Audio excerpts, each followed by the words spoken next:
जी अस्सलाम वालेकुम। होर सुनाओ की हाल? ठीक ठाक हो? ज़बरदस्त हो? सैटमेंट हो?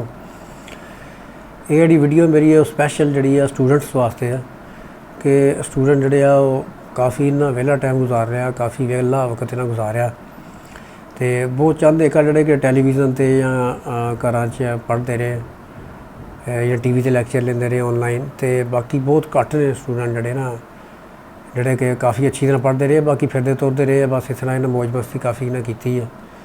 तो हुण इस तरह सूरत हाल है कि अजकल वज़ीर तलीम डॉक्टर मुराद राज साहब ने परसों उन्होंने ऐलान किया, नोटिफिकेशन भी जारी करता है कि ना कि तुसीं अपनी बुक्स जड़ियाँ स्कूलों तो जाके लै लो। इस वास्ते सारे स्टूडेंट जिन्ने भी है ने अपने मुतलका स्कूल जोड़े ने उत्थों जाके किताबां लै लैन तो किताबां लैके अपनी ट्यूशन वगैरह तो जो भी अपनी स्टडी है वो अपना तलीमी सिलसिला जोड़ा जारी रखन। तो इस तो अलावा ये भी जोड़े स्टूडेंट मसलन पास होए ने 5वीं क्लास तो या 8वीं का रिजल्ट आ गया ही उन्होंने को अपना रिजल्ट कार्ड है, लेकिन 5वीं के जोड़े कोरोना की वजह तो उन्होंने प्रमोट करता गया।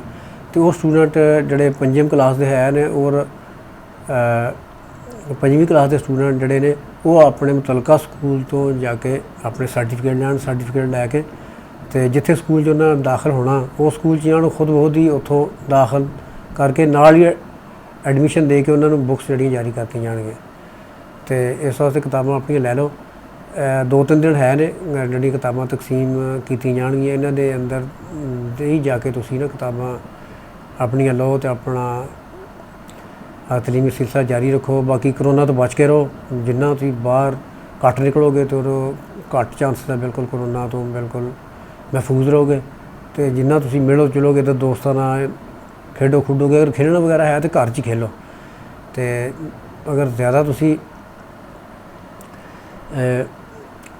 यानी कि शौक रखते हो कि ज़्यादा तुसीं एक तबीयत होंदी है कि यानी कि बच्चों की कि वो खेडते खूडते है ने तो तुसीं इनडोर गेम्स ने वो खेल लो। आउटडोर गेम्स अगर है तो घर च खेडो, आउटडोर जड़ियाँ वो तो इनडोर ज़्यादा खेलो, क्योंकि आउटडोर अगर बाहर महल्ले गली बिल्कुल खेलो तो परहेज़ करो। उत्थे महल्ले खेडोगे या होर किते बाहर तुसीं जांदे उत्थे जाओगे तो उत्थे ज़्यादा चांसेस खतरे ने।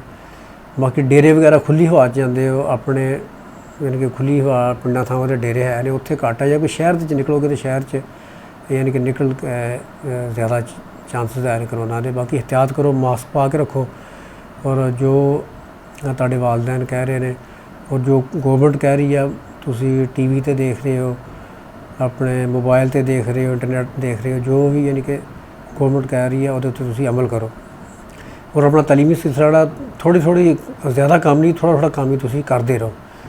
यदी वजह ने तुहाडा तलीमी सिलसिला भी जारी रहेगा और पिछला जो भुलिया वो भी काम तुहाडा ना जोड़ा वो सैट हो जाएगा।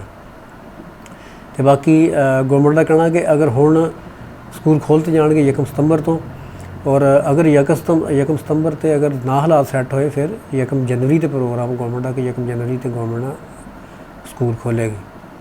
तो इस दे नाल नहीं होर कोई नवी को अपडेट आई तो अपडेट तुहानूं करते रहांगे। तो इस वास्ते दुआओं च याद रखो और अपनी सेहत का खूब तुसीं ख्याल रखो। ओके जी, रब रखा।